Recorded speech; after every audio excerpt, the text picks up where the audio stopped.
আজকে একটা good news জানতে পারছি। আলহামদুলিল্লাহ, আল্লাহ যা করে ভালোর জন্য করে।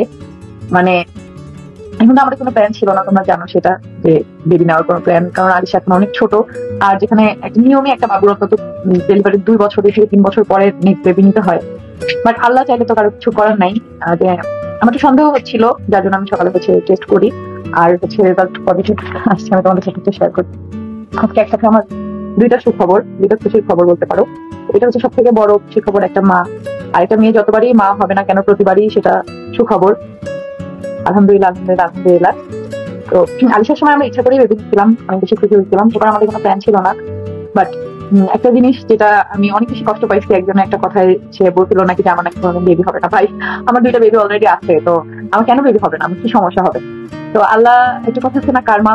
আল্লাহ যদি নিজ থেকে কোনো কিছু দেখাতে চায়, করতে চায়, আল্লাহ এভাবেই করে। আমি এটা দেখে জাস্ট আমি কান্না করে দিচ্ছি।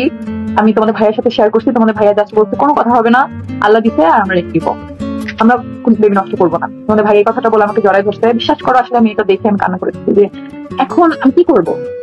এখন আমি বেবি নিতেও চাচ্ছিলাম না, কিন্তু আল্লাহ দিয়ে দিতে।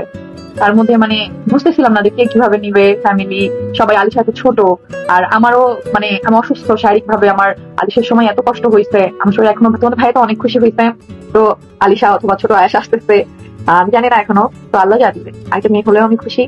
আমি ব্যাপারটা খুব কষ্ট পাইছিলাম, অনেকে পোস্টে কমেন্ট করতে পারো, একজন তার নামও নিতে চাই না, বলছিল তোমার নাকি আর বাচ্চা হবে না। আমি জানি না এই মিথ্যা কথা সে কেন বলছে। ভাই, আমার দুইটা বেবি অলরেডি আসছে, আমার কেন বাচ্চা হবে না?